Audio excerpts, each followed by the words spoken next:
The first day of watching had begun, and neither Daniel nor Sarah understood that Max wasn't just being protective, he was preparing for a battle that only he could see coming. The grandfather clock in the hallway chimed midnight as Daniel Hayes lay staring at the ceiling, his body rigid with the kind of alertness that had kept him alive in combat zones.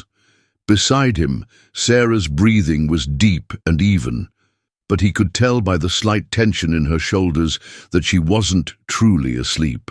Either they'd been lying like this for months, two people sharing a bed, but existing in separate worlds of worry and pain.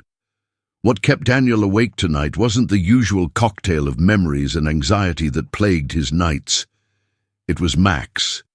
The German Shepherd had positioned himself at the foot of their bed, but instead of his usual relaxed sprawl, he maintained an alert sitting position, ears perked and eyes fixed on the bedroom doorway as if expecting an unwelcome visitor. Max downed Daniel, whispered, not wanting to wake Sarah, but the dog only glanced at him briefly before returning his attention to whatever invisible threat he perceived in their quiet home. For 3 days now, Max's behavior had grown increasingly strange. He'd started, following Sarah from room to room with the methodical precision of a bodyguard, positioning himself between her and doorways, windows, even Daniel himself, when he approached too quickly or spoke too loudly.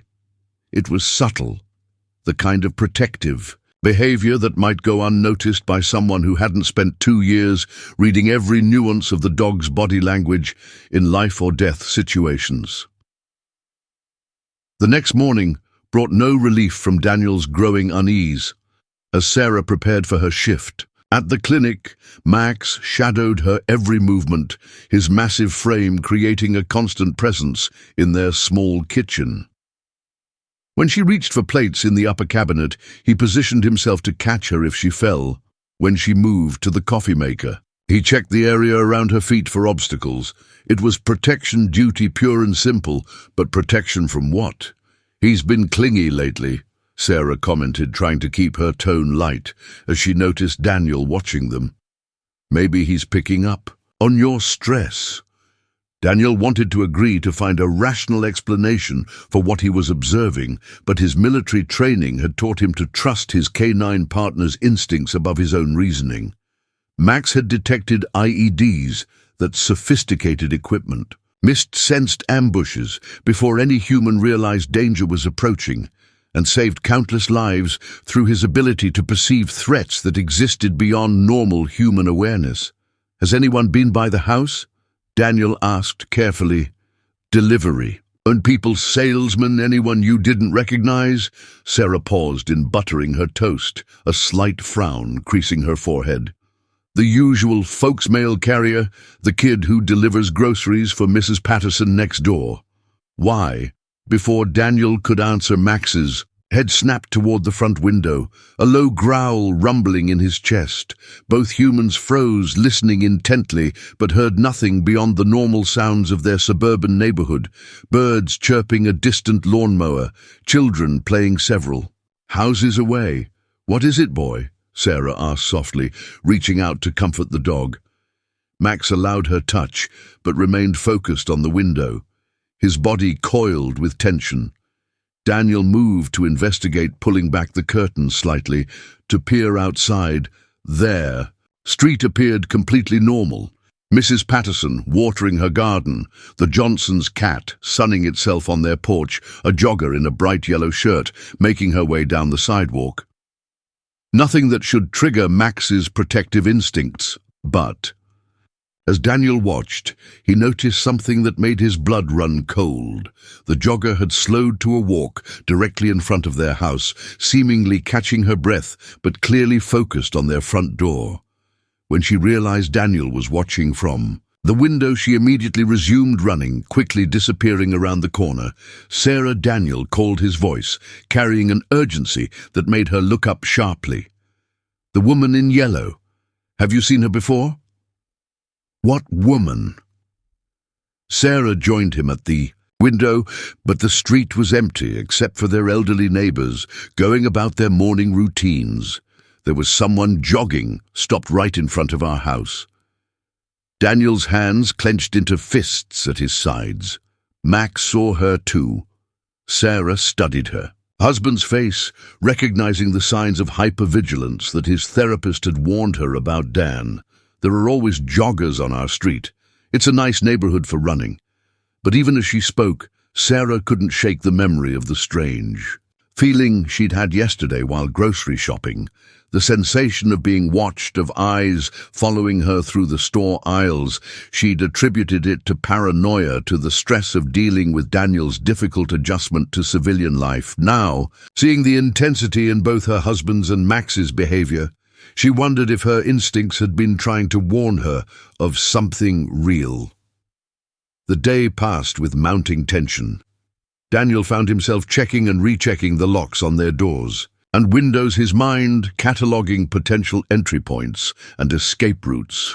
With military precision, Max remained Sarah's constant shadow, his presence so consistent that she began to feel like she was under benevolent house arrest that evening as they sat down to a dinner that none of them seemed to have much appetite for. The subtle dance of unspoken communication continued. Max positioned himself with clear sightlines to both the front and back doors, his ears constantly moving to track sounds from outside. Daniel pushed food around his plate while mentally reviewing their home's security measures, and Sarah tried to maintain normalcy while growing increasingly aware that something fundamental had shifted in their household dynamic.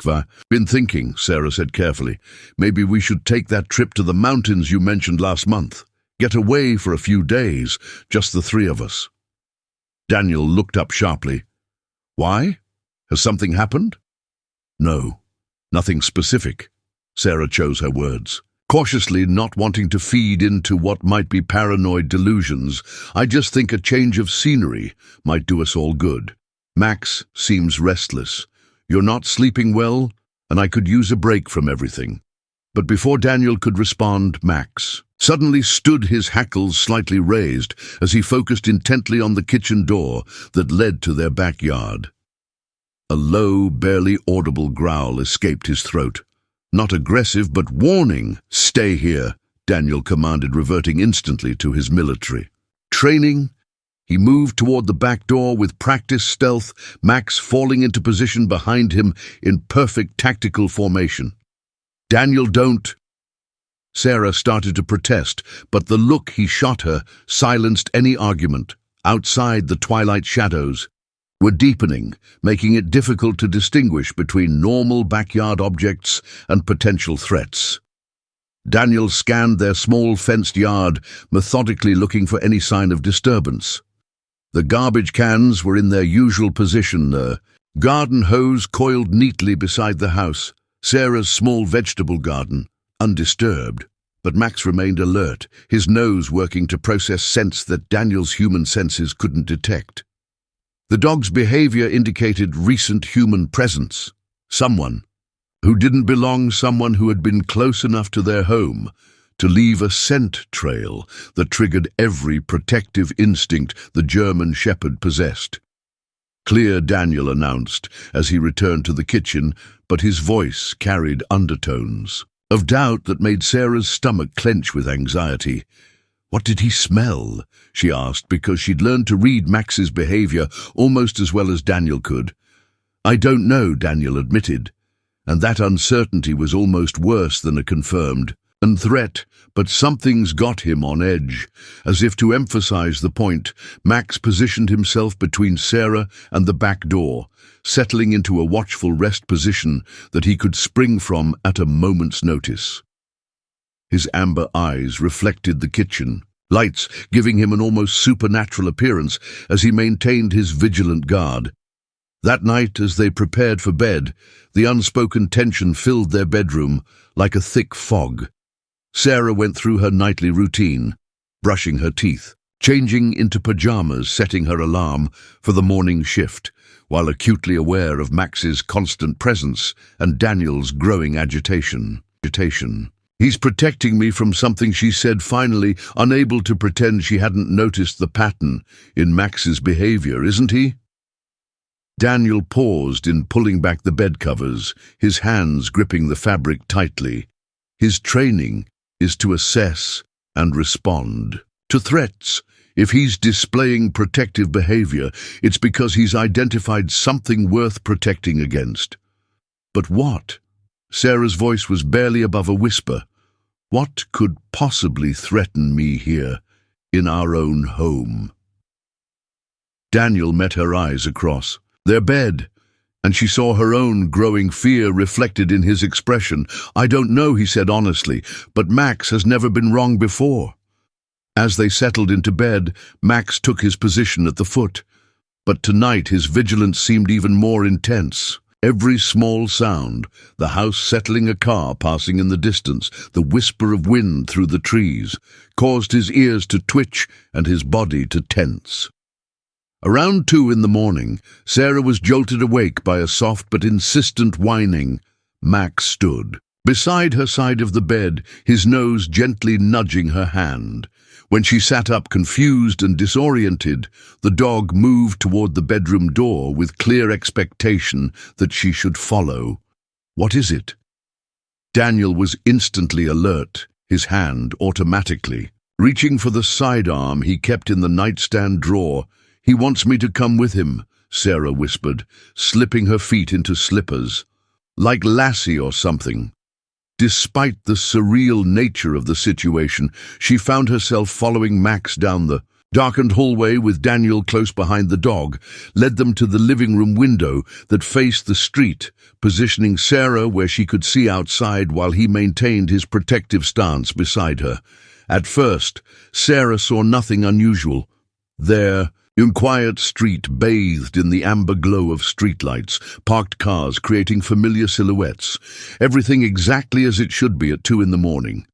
But as her eyes adjusted to the darkness, she noticed movement in the shadow of the large oak tree across the street. "There," she breathed, pointing. "Do you see?" A figure detached itself from the tree's shadow, moving quickly down the sidewalk and disappearing around the corner. It happened so fast that Sarah couldn't be sure she'd really seen anything, but Max's reaction left no doubt. His body vibrated with controlled tension, every muscle ready for action. "Call the police," Daniel said quietly, his voice carrying the calm authority of someone accustomed to dangerous situations. "And don't tell them what?" Sarah asked, though she was already reaching for her phone. "That our dog thinks someone might be watching our house? Tell them we have reason to believe someone has been surveilling our property," Daniel corrected. "Trust me, they'll take it seriously." As Sarah made the call, Daniel knelt beside Max, running his hands through the dog's thick fur while studying his canine partner's behavior. The German Shepherd remained alert, but had relaxed slightly, as if the immediate threat had passed, but the overall danger persisted. "Good boy," Daniel murmured. "Good job, Max." But as the first police unit pulled into their driveway 20 minutes later, Daniel couldn't shake the feeling that they were dealing with something far more complex than a simple prowler. Max's behavior suggested a specific threat, a targeted danger that involved Sarah directly. And in the depths of his combat-trained mind, Daniel began to wonder if his past had finally caught up with him, if someone from his military service had decided to use his wife as a weapon against him. The thought made his blood run cold, because if that was true, then Max's protection might be all that stood between Sarah and a danger that Daniel's own actions had brought into their home. And for the first time since returning from deployment, Daniel Hayes realized that the war might not be over after all. It had simply followed him home. The police officers who responded to their call were professional but skeptical. Officer Martinez, a middle-aged woman with kind eyes and a no-nonsense attitude, took notes as Daniel described the figure they'd seen, while her partner, a younger man named Officer Chen, walked the perimeter of their property with a flashlight, looking for signs of disturbance. No evidence of trespassing, Chen reported when he returned. No footprints, broken vegetation, or obvious surveillance equipment. Could have been anyone walking through the neighborhood at 2 in the morning, Sarah asked, rapping. her robe more tightly around herself as they stood on their front porch. "It happens more than you'd think," Martinez replied gently. "Shift workers, insomniacs, people who prefer to exercise when it's cooler. Without more concrete evidence, there's not much we can do beyond increasing patrols in your area." After the officers left, promising to have patrol units drive by more frequently over the next few days, Daniel found himself unable to return to sleep.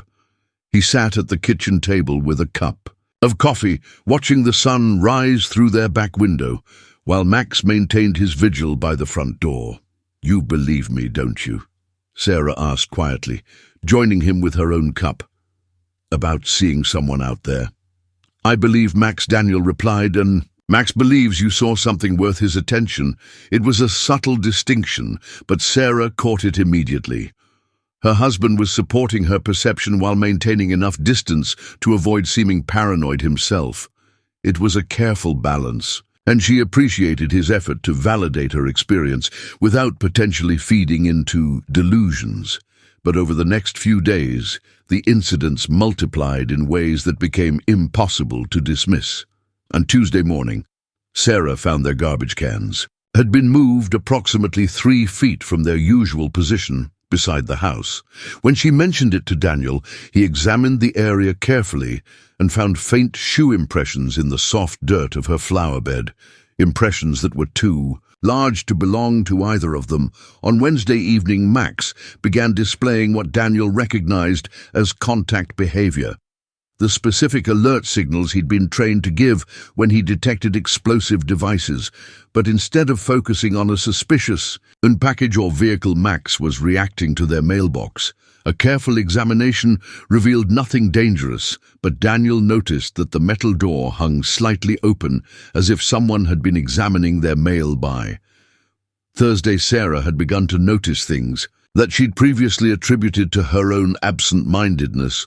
Items in her purse were in different positions when she retrieved them from her car after work. The spare key they kept hidden under a fake rock in their garden had been moved approximately 6 inches from its usual spot. Her coffee cup at the clinic had tasted slightly off, causing her to dump it out rather than risk drinking something that might have been tampered with. "I'm starting to sound paranoid even to myself," Sarah confessed. To Daniel, as they sat in their living room, Max positioned strategically between them and the front windows. "But it feels like someone is learning our routines, getting close enough to touch our things." Daniel had been thinking the same thing, but hearing Sarah voice it made the threat feel more real and immediate. "Max's behavior suggests coordinated surveillance," he said carefully. "Professional level, not random harassment. Professional." Sarah's voice climbed an octave. "What does that mean?" Before Daniel could answer, Max suddenly stood and moved to the front window, his body language shifting into high alert mode. But this time, instead of the focused tension they'd grown accustomed to, the dog displayed signs of recognition. His tail gave a slight wag before his training overrode the friendly impulse. "Someone he knows," Daniel interpreted, moving to look outside. A black sedan was parked across the street, and as Daniel watched, a man in a dark suit climbed out and began walking toward their front door. "Stay back," Daniel instructed Sarah, but Max's continued relaxed posture suggested this wasn't the threat they'd been preparing for. When the doorbell rang, Max gave a single bark, alert but not aggressive. Daniel opened the door to find a man in his 50s with graying hair and the kind of bearing that immediately identified him as military or ex-military. The visitor held up an identification badge that Daniel recognized immediately. "Sergeant Hayes? I'm Agent Thompson, Army. CID. We need to talk." The Criminal Investigation Division was the Army's equivalent of internal affairs, responsible for investigating crimes involving military personnel. Daniel's blood ran cold as he stepped aside to allow Thompson enter his mind, racing through possible reasons for this visit. "Mrs. Hayes," Thompson nodded politely to Sarah before settling into their living room with the kind of practiced casualness that suggested he'd done this many times before. "I apologize for the late hour, but we've been trying to reach you through official channels for several days. I haven't received any official correspondence," Daniel said carefully. "No, you wouldn't have. We've been monitoring your mail." Thompson's admission hung in the air like a bomb waiting to explode, along with your phone calls, internet activity, and daily routines. "Your canine partner here has been detecting our surveillance team." Sarah felt the room spin slightly as the implications hit her. "You've been watching us, following me for your protection," Thompson said quickly. "Though I see from Max's behavior that he's been doing a better job of it than we have. Daniel sank into his chair, the pieces finally clicking into place. "This is about Afghanistan. About my unit, specifically about Corporal Marcus Webb," Thompson confirmed. "He was released from military prison 6 weeks ago. 3 days later, he disappeared. From his halfway house in Colorado, we've been tracking communications that suggest he's planning some form of retaliation against members of your unit." Sarah looked between the two men, feeling like she'd stumbled into a conversation conducted in a foreign language. "Who is Marcus Webb?" Daniel's face had gone pale, and Max moved to press against his legs, offering comfort in the face of obvious distress. "He was in our squad," Daniel said quietly.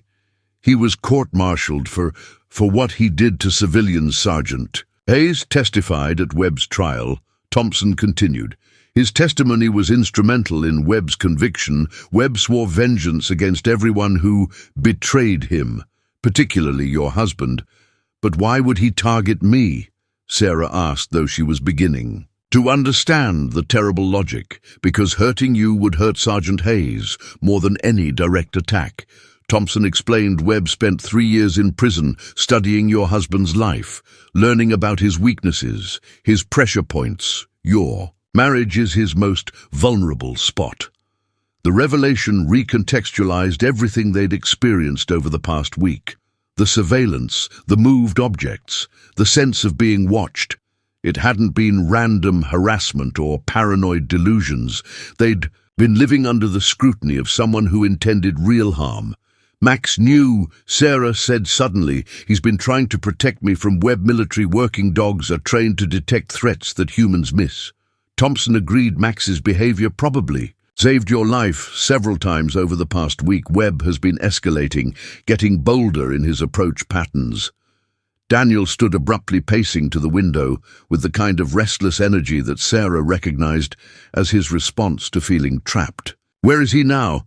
"We lost track of him 2 days ago," Thompson admitted, "but we have reason to believe he's still in the area. He's been using false identities, stolen vehicles, and has shown remarkable skill at avoiding detection." "So what now?" Sarah asked, though she dreaded the answer. "Now we use you as bait," Thompson said bluntly. "With your consent, of course. We maintain your normal routines while our surveillance team closes the net around Webb. Max continues his protection duties, but with backup. From trained operatives, absolutely not," Daniel said immediately. "I won't put Sarah in danger to catch someone from my past." But Sarah was studying Agent Thompson's face, reading the urgency behind his professional calm. "If we don't help catch him, he'll just keep trying, won't he? He'll wait until you stop watching, until we think we're safe." "Very likely," Thompson confirmed. "Men like Webb don't give up on their obsessions. They adapt, they wait, but they don't abandon their goals." Max chose that moment to move from Daniel's side to Sarah's, resting his massive head in her lap with a gentleness that seemed to encompass all the protection and loyalty he was capable of offering. Looking down into his amber eyes, Sarah felt a strange calm settle over her. "What would you need us to do?"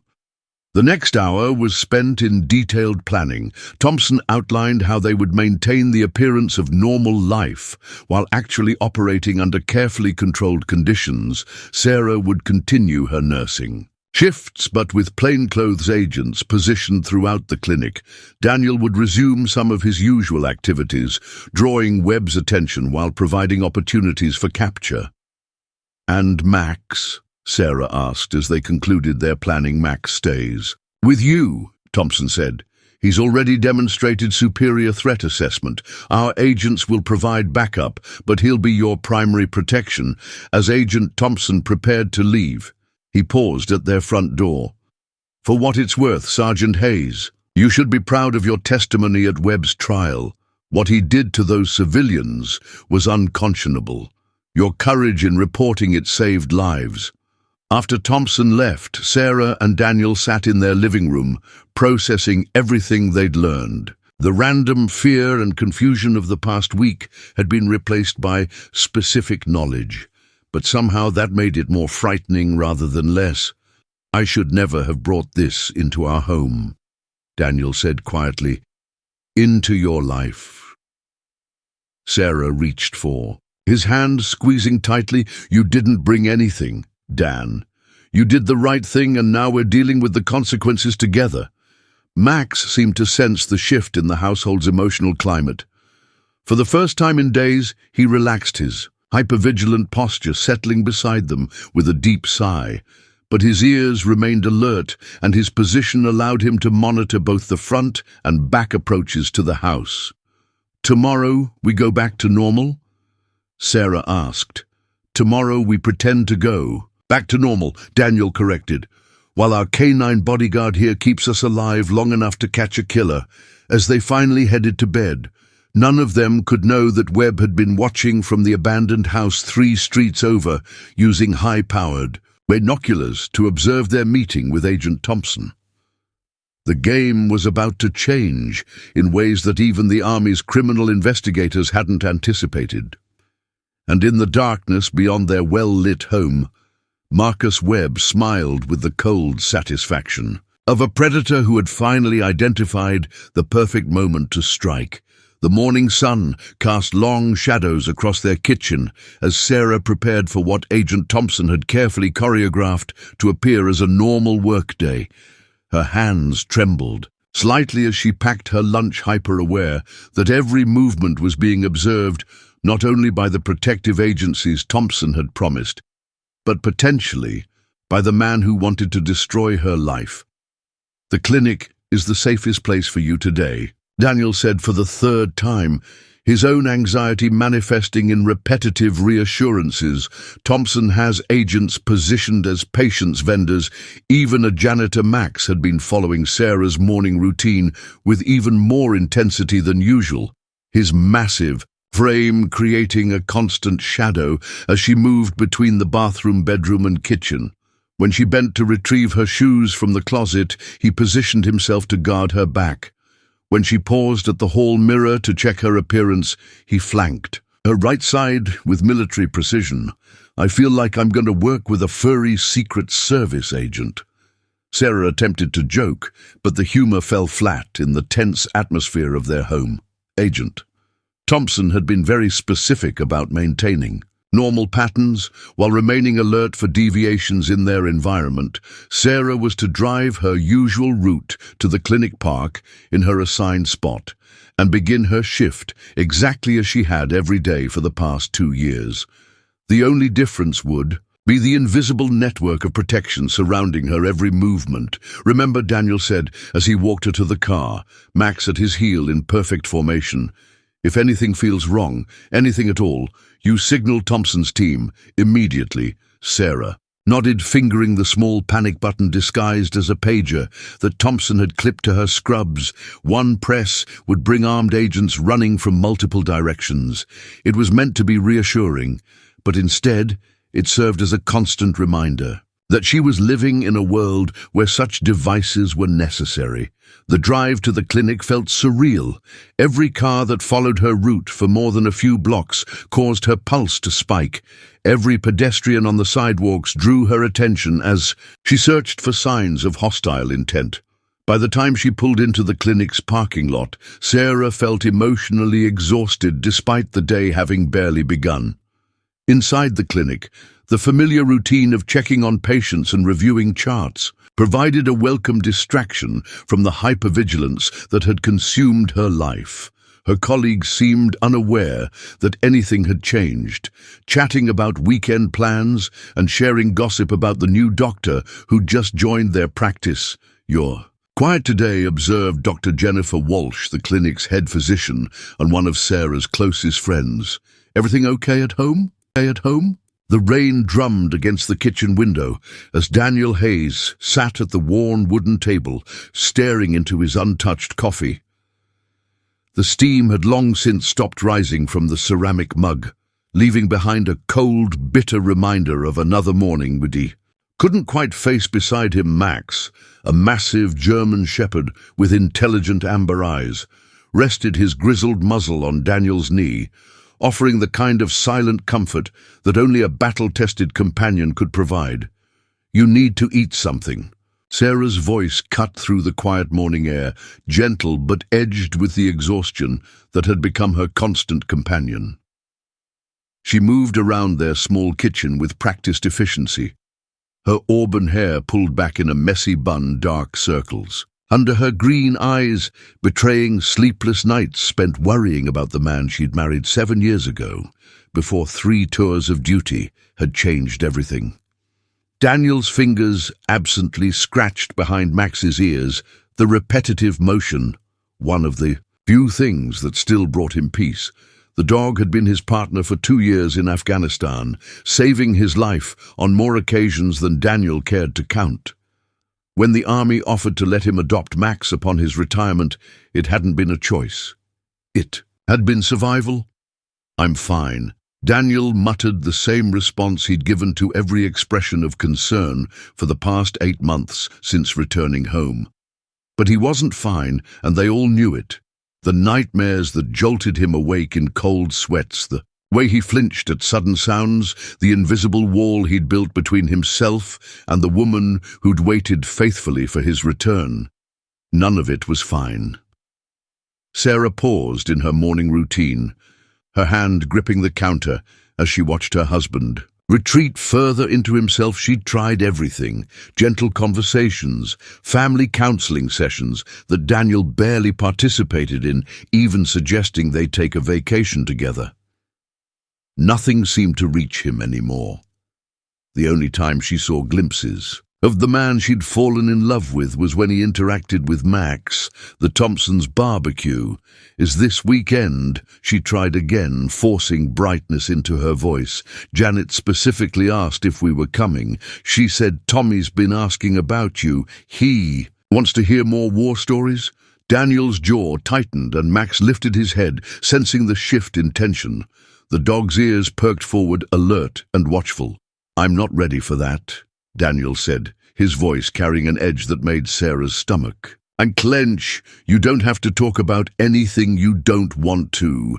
Sarah pressed gently. "It would just be good for you to be around people again.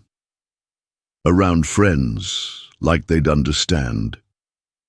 Daniel stood abruptly, the chair scraping against the linoleum floor, with a harsh sound that made them all jump. Max was on his feet instantly, positioning himself between Daniel and Sarah, a movement so subtle and natural that neither human consciously noticed it, but Daniel felt something shift in the room's dynamic. Sarah's eyes widened slightly. "Dan, I didn't mean—" "I know what you meant." Daniel's voice was quieter now, but somehow that made it worse. He looked at his wife, really looked at her, and saw the toll his struggle was taking on her. The weight loss, the worry, lines the way she walked on eggshells around him. Guilt crashed over him like a wave, but instead of drawing him closer to her, it pushed him further away. Max's attention shifted between the two humans, his training evident in the way he assessed the situation. Something was wrong in the pack dynamic, and his instincts told him to maintain vigilance. He moved closer to Sarah, not obviously protective, but positioned in a way that allowed him to react quickly if needed. "I'm going for a walk," Daniel announced, grabbing his jacket from the back of the chair. The familiar ritual of preparing for a patrol, even if it was just around their quiet suburban neighborhood, gave him something to focus on. "Want company?" Sarah asked hopefully. "No," the word came. out harsher than Daniel intended, and he saw her flinch. I just need some air. Clear my head. Max stood at attention, clearly expecting to accompany Daniel as he always did. But Daniel paused at the door, looking back at the dog with an expression Sarah couldn't quite read. Stay, Max, stay with Sarah. The German shepherd tilted his head, confused by the unusual command. In all their time together, Daniel had never left him behind.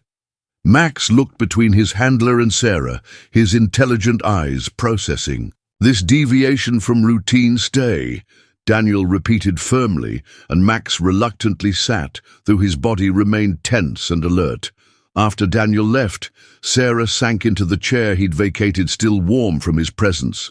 She reached out tentatively to pet Max, half expecting him to pull away. He'd always been Daniel's dog, loyal to his handler above all others. But to her surprise, Max stepped closer, allowing her to stroke his thick coat. "What are we going to do with him, boy?" she whispered, and Max's ears twitched at the sadness in her voice. He studied her face intently, as if trying to understand something important, for the next hour as Sarah went about her morning routine, loading the dishwasher, sorting mail, preparing for her shift at the local clinic where she worked as a nurse. Max followed her every movement. It wasn't his usual casual attention. This was focused surveillance, the kind Daniel had trained him to maintain in hostile territory. When the mailman approached the front door, Max positioned himself between Sarah and the entrance. When she moved to the window to watch Daniel's distant figure walking down their street, Max pressed against her leg, a solid, reassuring presence. And when Sarah finally sat down on the couch, with her cup of tea fighting back tears she'd been holding in all morning, Max did something that made her breath catch. He placed his massive head in her lap, not seeking attention or treats, but offering comfort in the deliberate way he'd once comforted wounded soldiers. His amber eyes looked up at her with an intelligence that seemed almost human, and Sarah had the strangest feeling that he was trying to tell her something. "What is it, Max?" she whispered, scratching behind his ears the way she'd seen Daniel do. "What do you see that we don't?" Max's response was a low whine, barely audible, but it carried a weight that made Sarah's skin prickle with unease. Outside, storm clouds were gathering, and she had the unsettling feeling that the weather wasn't the only thing about to change in their lives. When Daniel returned an hour later, soaked from the unexpected downpour, he found Max still at Sarah's side, both of them watching the door as if they'd been waiting for him. But there was something different in the way Max looked at him, alert, assessing, almost protective. "Everything okay?" Daniel asked, shaking the rain from his jacket. "Fine," Sarah replied, but her eyes lingered on Max's unusual behavior. "He's been attentive today." Daniel frowned. Studying his canine partner's posture, Max was displaying subtle signs of alertness that Daniel recognized from their time in the field. The slightly raised hackles, the focused attention, the way he kept Sarah within his immediate sphere of protection. But there was no apparent threat, no reason for such vigilance. "Come here, Max," Daniel called, but the dog hesitated for the first time since they'd been partnered. Max looked between Daniel and Sarah, as if weighing his options before reluctantly approaching his handler as Daniel knelt to examine Max for any signs of illness or injury. He couldn't shake the feeling that his loyal companion was trying to communicate something urgent, something about Sarah, something about danger. But what kind of danger could possibly threaten them in their quiet suburban home, surrounded by neighbors they'd known for years? Daniel pushed the thought away, attributing Max's behavior to stress. After all, they'd all been under tremendous pressure since his return from deployment.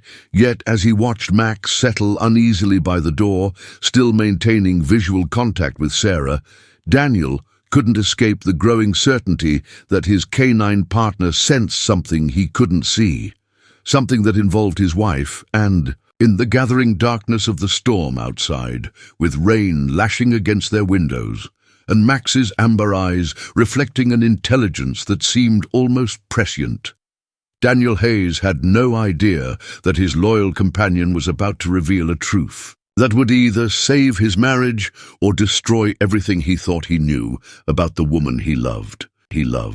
Sarah had been prepared for this question. Thompson had coached her on maintaining normal social interactions without revealing the security operation. "Daniel's still adjusting," she said, which was true enough to be convincing. Some days are harder than others, but as the morning progressed, Sarah began to notice details that made her skin crawl with unease.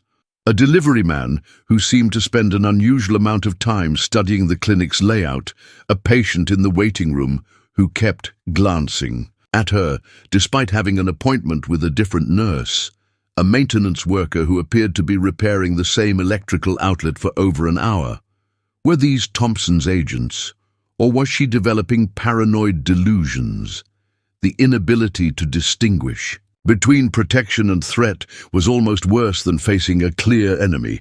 Around noon, as Sarah was updating patient files in the records room, the lights suddenly went out. Emergency lighting kicked in, immediately bathing the clinic in an eerie red glow that transformed familiar spaces into something from a horror movie.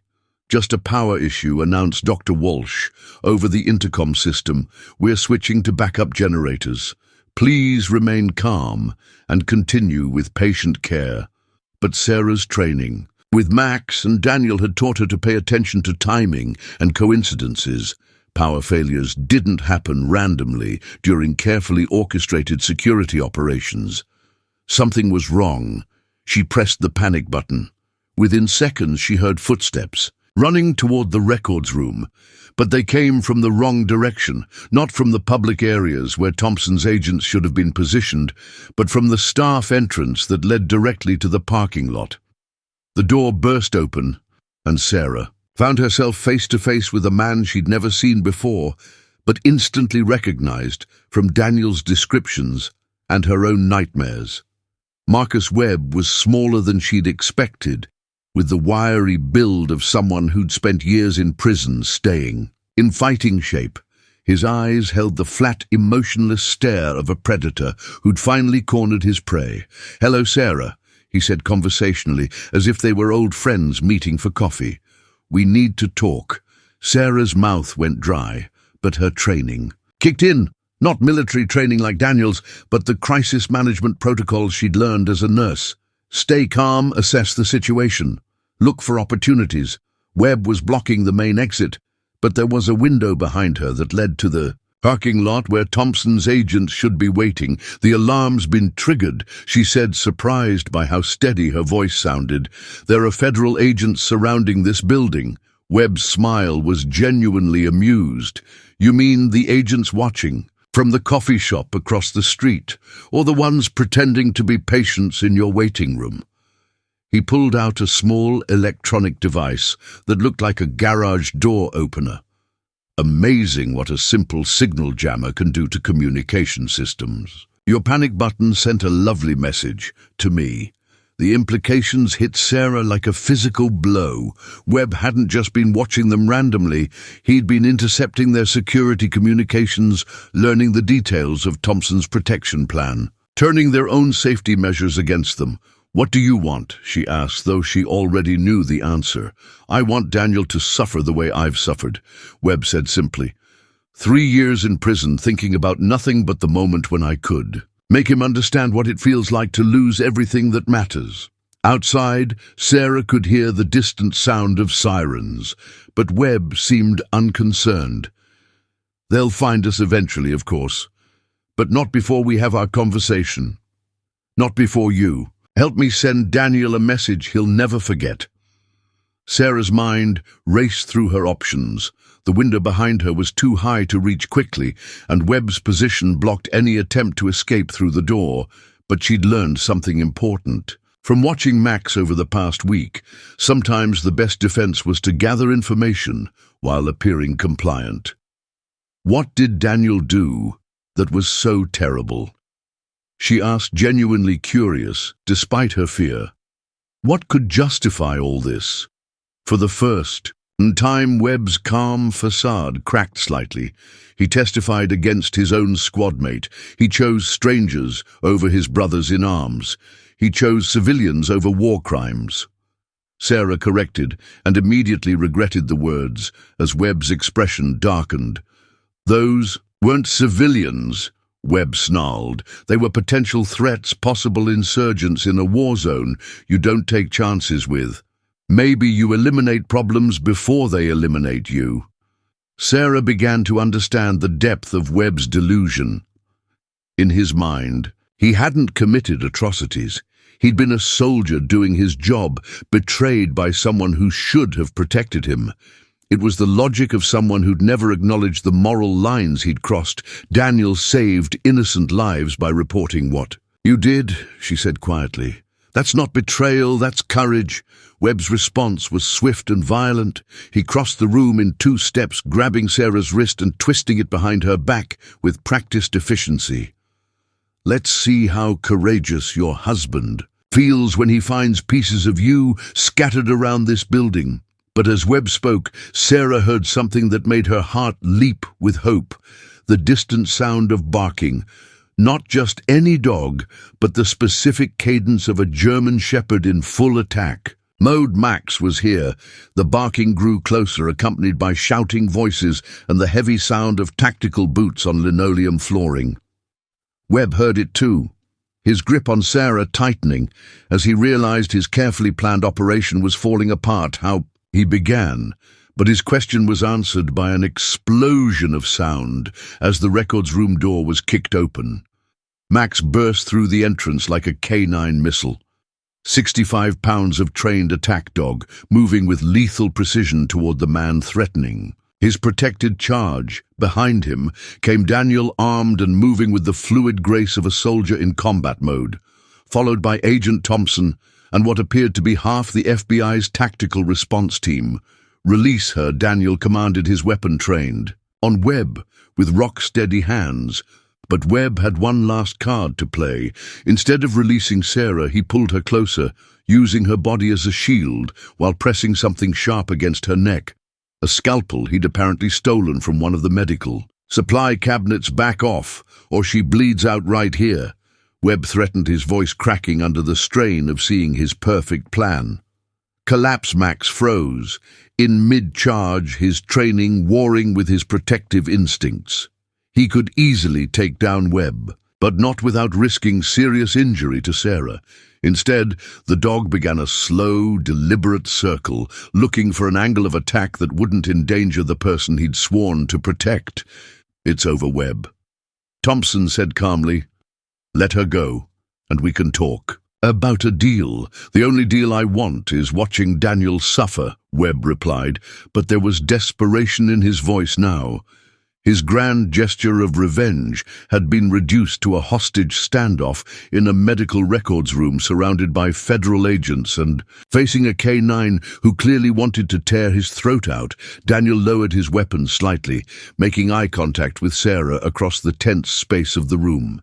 In that look, she saw not just love and fear, but a specific kind of communication.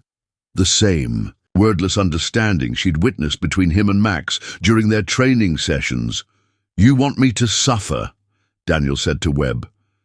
Then face me directly. Let Sarah go, and we'll settle this between us. Daniel.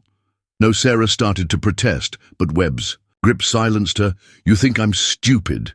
Webb laughed harshly. The moment I let her go, your attack dog turns me into hamburger, but Max had been waiting for exactly this moment. As Webb's attention focused on Daniel's offer, the German shepherd made his move. Not a direct attack, but a feint that drew Webb's gaze for a split second. In that instant of distraction, Sarah remembered every self-defense lesson she'd ever learned. She stomped down hard on Webb's instep, while simultaneously elbowing him in the solar plexus, breaking his grip just enough to twist away from the scalpel. Max was in motion before Webb could recover, his powerful jaws clamping down on the hand, holding the weapon while his weight drove Webb to the ground. The takedown was swift and professional. Within seconds, federal agents had Webb in custody, the scalpel secured, and medical personnel examining Sarah for injuries. Through it all, Max maintained his position between Sarah and the subdued threat, his amber eyes alert for any sign that the danger wasn't truly over. "How did you find me?" Sarah asked as Daniel gathered her into his arms, both of them shaking with relief and residual adrenaline max. Daniel said simply, "When the power went out at the clinic and we lost contact with Thompson's team, Max went crazy trying to get out of the house. He knew you were in trouble before any of us did. Agent Thompson approached them as the tactical team. Processed the scene. Webb had been planning this for months, he explained. He intercepted our surveillance communications, learned our protocols, and used our own security measures against us. If your K9 hadn't alerted us to the real timeline, he didn't." Need to finish the sentence. They all understood how close they'd come to a much darker ending as they prepared to leave the clinic. Sarah knelt beside Max, scratching behind his ears, the way she'd learned he liked. "Thank you," she whispered, "for everything." Max's response was a gentle nuzzle against her hand, but his attention remained partially focused on the area where Webb had been taken into custody.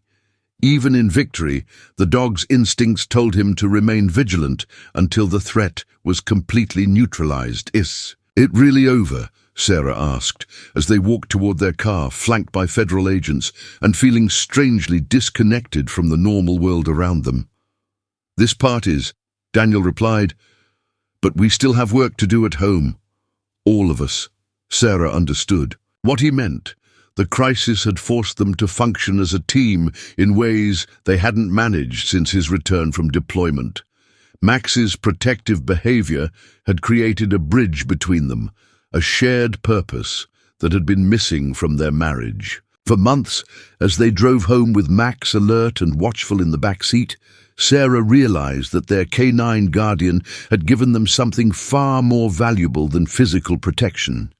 He'd shown them how to be a family again, how to trust each other's instincts, and how to face threats together rather than struggling alone with individual fears and guilt. The road ahead would still be challenging. Daniel's adjustment to civilian life, Sarah's recovery from trauma, the legal proceedings that would put Webb away permanently. But for the first time since Daniel's return from war, they were facing the future as a united team protected by a four-legged guardian angel whose loyalty had quite literally saved their lives and their marriage. 3. Months after Marcus Webb's arrest, the Hayes family had settled into a new kind of normal.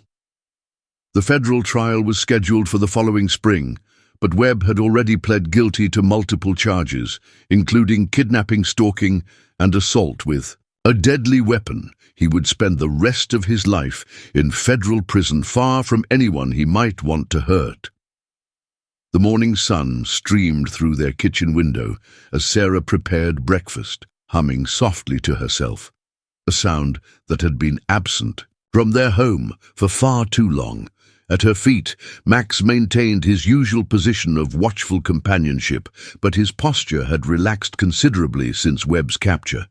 He still followed Sarah's routines closely, but it was protective affection. Now, rather than tactical necessity, Daniel sat at the kitchen table, reading a letter that had arrived in that morning's mail. His expression was thoughtful rather than tense, and Sarah recognized the look of a man processing difficult emotions rather than being overwhelmed by the news from the VA, she asked, settling beside him with 2 cups of coffee. "Better," Daniel replied, holding up the official letterhead. "It's from Corporal Rodriguez's family. Remember Rodriguez from my squad?" Sarah nodded. She'd heard Daniel mention Rodriguez many times, one of the good soldiers who'd supported Daniel's decision to report Webb's actions, but who'd been killed by an IED 6 months before Daniel's unit rotated home. They're dedicating a memorial garden in his hometown next month, Daniel continued. They want me to speak at the ceremony to talk about Rodriguez's courage in supporting the right thing, even when it was difficult. It was the first time Daniel had been asked to speak publicly about his military service since returning home, and Sarah could see the significance of the moment in his expression. This wasn't just about honoring a fallen comrade. It was about Daniel finally accepting that his actions in reporting Webb had been heroic, rather than traitorous. "Will you do it?" she asked gently. "I think I need to," Daniel said, and Max lifted his head at the resolution in his handler's voice. "Rodriguez deserves to be remembered for who he really was. And maybe it's time for me to stop." Running from my own story, over the following weeks, Daniel worked on his speech while gradually re-engaging with aspects of civilian life he'd been avoiding since his return. He attended a support group meeting for veterans. He accepted an invitation to help coach Little League Baseball for their neighbor's son.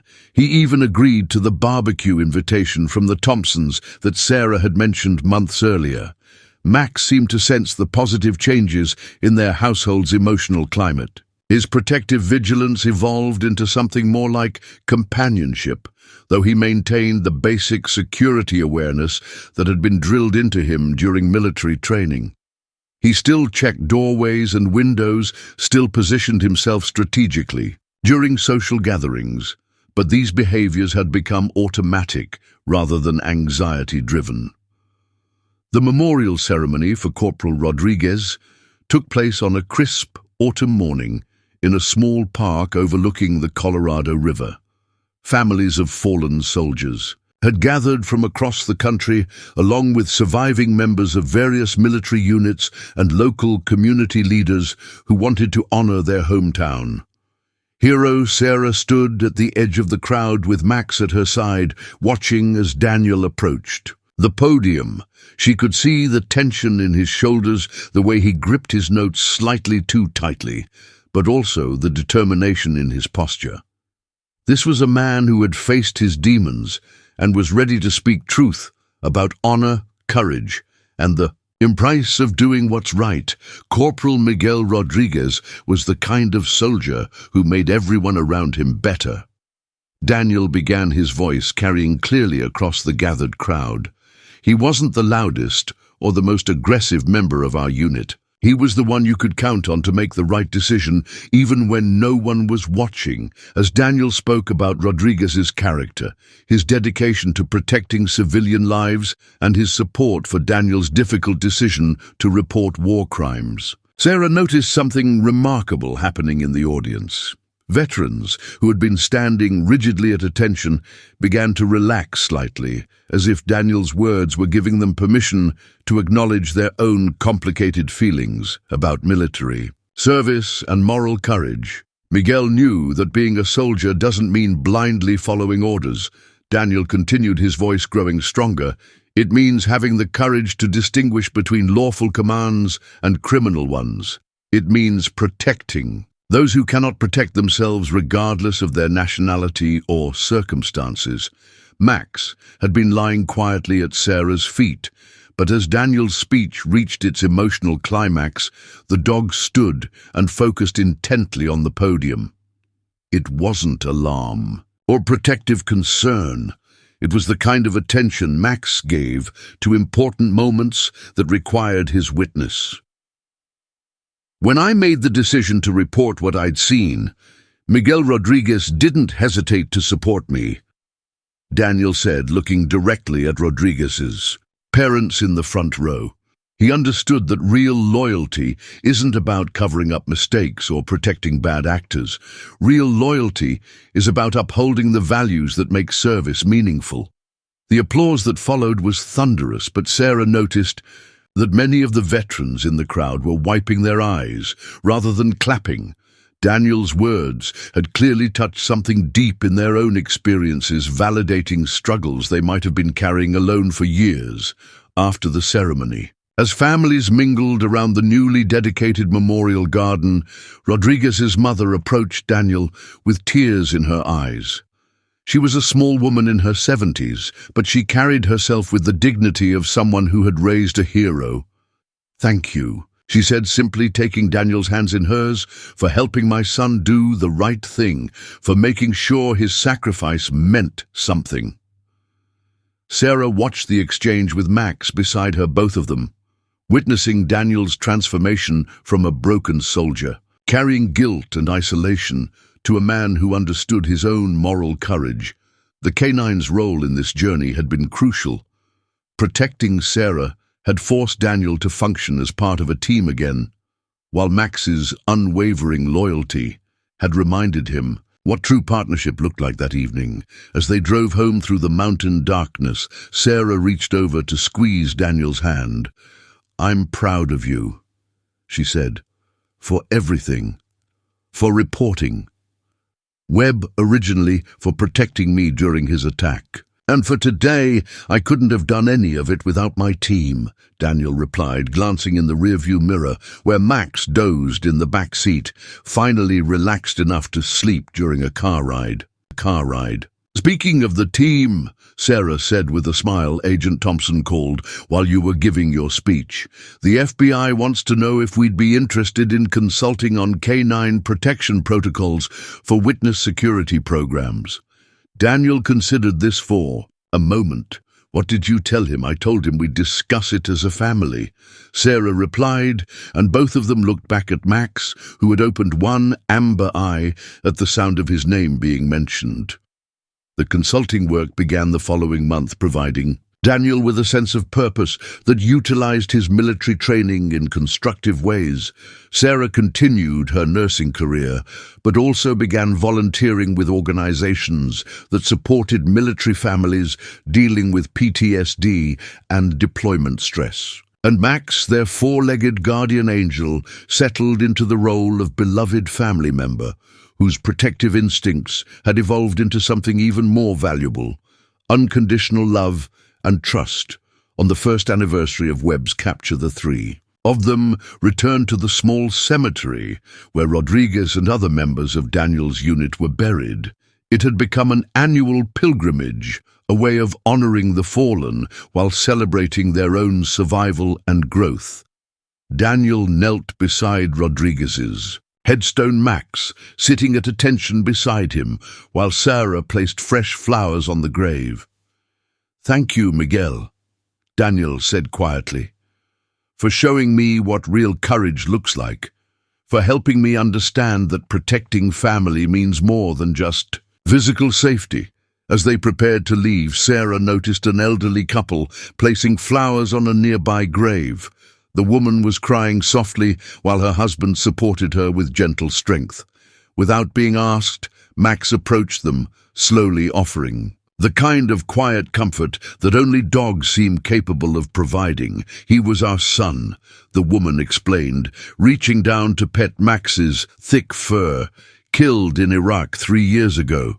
Seeing your dog, seeing how well-trained and loyal he is, it helps us remember that our boy had companions like this watching over him." Sarah felt tears spring to her eyes as she watched the interaction. Max had become more than just their protector. He was a living symbol of the bonds that connect military families, the loyalty that transcends individual circumstances, and the healing power of unconditional love.